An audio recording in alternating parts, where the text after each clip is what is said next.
हा एक नंबर चाल चिक्की चिक्की आणि माझे पिल्लू असं छान तयार झालं.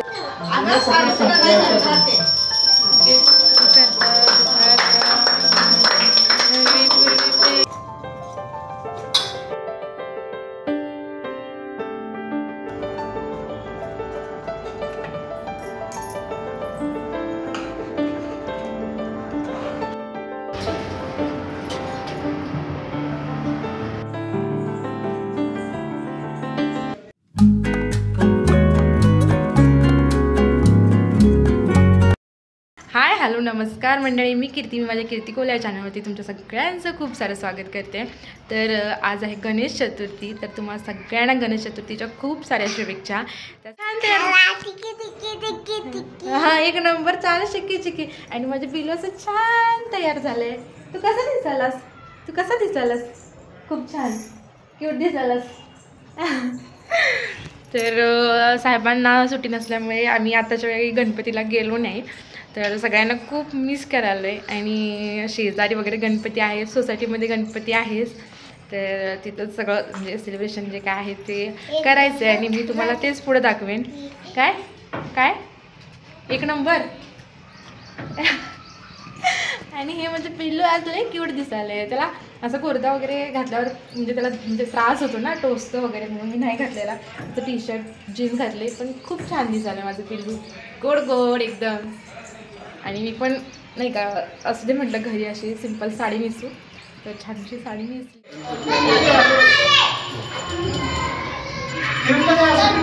सुट्टी नाही आहे त्यांना.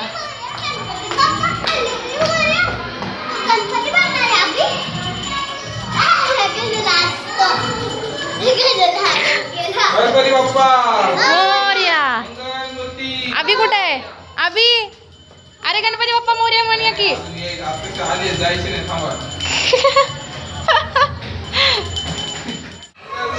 मोरया. चला बघूया बघूया या बघूया.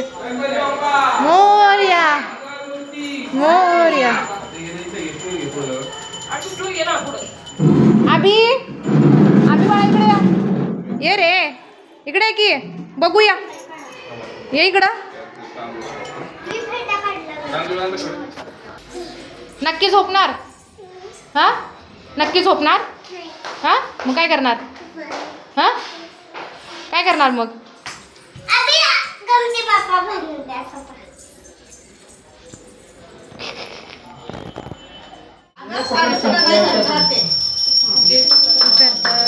इथं आमच्या दुसऱ्या शेजाऱ्या म्हणजे माझ्यासोबत खूप वेळा बघितलं असेल की साधनाताई, तर त्यांच्या घरी पण गणपती बाप्पांचं आगमन झालं होतं. तर त्यांच्या घरी दुपारच्या वेळेला जेव्हा गणपती बाप्पा आले होते तेव्हा आरतीसाठी गेलो होतो. त्याच्यानंतर त्यांच्याच शेजारी प्रियंकाताई, त्यांच्या घरी पण गणपती बाप्पांचं आगमन झालं होतं. तर तिथं पण आरतीसाठी गेलो, छान आरती केली. सगळीकडं आनंदी आनंद वातावरण सगळं झालं होतं आणि असलं भारी वाटत होतं ना. गणपती आल्यानंतर एक उत्साहच वेगळा असतो नाही का.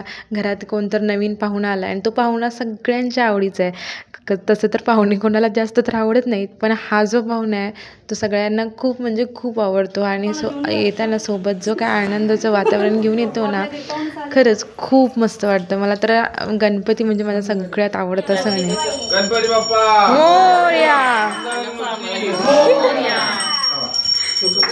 दुःखचा वाचा विघ्नाची, पूर्वी प्रेम कृपा जयाची, सर्वांगी सुंदर. सगळ्यांच्याकडची आरती झाली. त्याच्यानंतर म्हटलं आपण संध्याकाळच्या जेवणाची तयार करू, कारण परत संध्याकाळी सगळ्यांच्या घरी आरतीला जायचं होतं.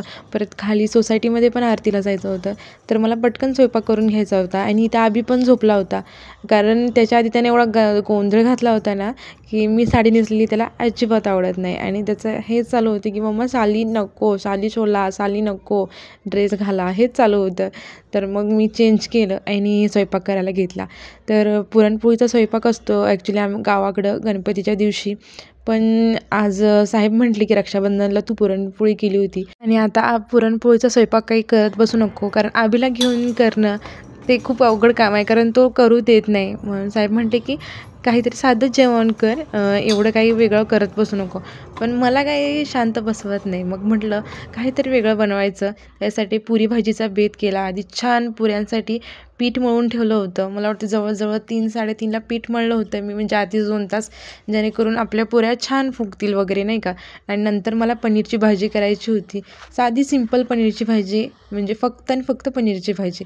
तर अभिला पनीरची भाजी किंवा पनीर कोणताही पदार्थ पनीरचा केला तर तो खूप आवडतो. मग आणि पनीर जर फ्राय केलं नसेल तर ते साहेबांना आवडत नाही. त्याच्यामुळे पनीर फ्राय करणं हे माझ्या घरात तर मस्ट आहे. त्याच्यानंतर मसाल्याची तयारी केली. त्यासाठी ज्या पॅनमध्ये पनीर फ्राय करून घेतलं होतं त्याच्यातच कांदा, टोमॅटो, आलं, लसूण, जे काही बेसिक जे इन्ग्रेडियंट लागतात तर ते सगळे भाजून घेतले. तर ही साधी, सोपी आणि सिंपल आणि खूप टेस्टी झाली होती बरं का भाजी. अशी नक्की ट्राय करून बघा. म्हणजे तुम्हाला जर जास्त काही मसाले वगैरे घालायच्या अगोदर जर भाजी करायची असेल तर अशा पद्धतीने नक्की ट्राय करा. खूप म्हणजे खूप टेस्टी लागते. तर त्याच्यानंतर वाटण करून घेतलं. त्याच्यानंतर एका भांड्यामध्ये तेल घेतलं. तेल जरा थोडंसं जास्त टाकलं होतं, कारण पनीरची भाजी असो किंवा नॉनव्हेजचे पदार्थ असो तर त्याच्यामध्ये थोडंसं तेल जास्त टाकलं तर म्हणजे पदार्थ पण चमचमीत होतात आणि टेस्ट पण उत्तम होते. बाकी दररोज तर आपलं सात्विक जेवण असतंच नाही का. तर भांड्यामधलं तेल गरम झाल्यानंतर आपण जी पेस्ट करून घेतली होती ती तेलामध्ये घालायची आणि छान व्यवस्थित परतवून घ्यायची. त्याच्यानंतर काजूची पेस्ट करायची, तीही त्याच्यामध्ये ॲड करायची आणि तेही छान वाटण एकजीव एकत्र हलवून घ्यायचं. त्याच्यानंतर आपण त्याच्यामध्ये घालायचे बेसिक मसाले, हळद, कांदा लसूण मसाला आणि किचन किंग मसाला आणि तेही छान मिक्स करून घ्यायचं. आणि हे बेसिक मसाले गरजेचे आहेत, कारण त्याच्याशिवाय तर पनीरच्या भाजीला टेस्ट नाहीच आहे आणि हे तर घालावेच लागतील नाही का. त्याच्यानंतर गरजेनुसार पाणी घालायचं. आपण जे पनीर फ्राय करून घेतलं आहे तेही घालायचं आणि मस्त सगळं एकजीव करून घ्यायचं आणि वरून हिरवीगार कोथिंबीर भुरभुरायची आणि आपली इथं एकदम सुपर टेस्टी भाजी तयार आहे. नक्की ट्राय करून बघा. आवडली तर लाईक करा, कमेंट करून सांगा. त्याच्यानंतर मी निघाले खाली. सोसायटीच्या गणपतीची आरती चालू होती. सगळी मला वाटतं ऐकू येत होतं. आरती झालीच होती जवळजवळ आणि माझं तर स्वयंपाक बनवायचं चालू होतं. त्याच्यामुळे गडबडीत मी अशी साडी नेसले पटकन 1-5-10 मिनिटातच. 5 मिनिटं लागली असेल आणि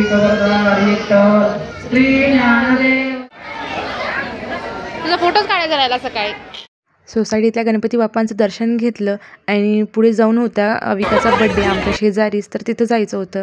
आणि गणपती बाप्पा जरी माझ्या घरी नाही आले तरी माझ्या इतका घाई गोंधळ उडाला होता ना, काय सांगू तुम्हाला. तर शेवटी ना जे काही मी छान जेवण केलं होतं ते जेवलो आणि दिवसाचा छान असा गोड केला. बाकी व्लॉग तुम्हाला आवडला असेल तर लाईक, शेअर, सबस्क्राईब, कमेंट करायला विसरू नका. तोपर्यंत बाय बाय.